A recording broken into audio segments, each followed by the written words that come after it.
দেখো বন্ধুরা, আমাদের বাড়িতে বুটজলকিয়ার গাছ। এটা দেখতে প্রচুর বড় হয়, বট গাছের মতো। আর অনেক মরিচ ধরেছে। আর মরিচগুলো খুব ঝাল। এগুলো ওখানে ছোট ছোট।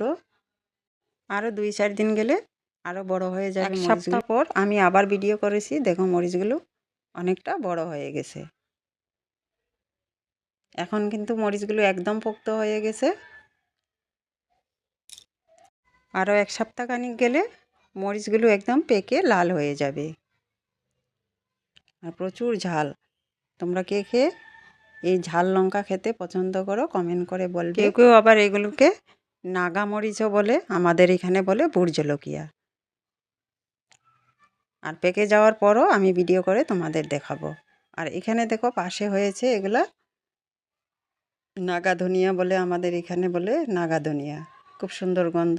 এই ধনিয়াগুলো এই সিজনে অনেক হয়। আর মরিচগুলো আমি 3 দিন যাওয়ার পর আবার ভিডিও করেছি পেকে যাওয়ার পর। দেখো পেকে একদম লাল হয়ে গেছে। তো আজকের জন্য এখানে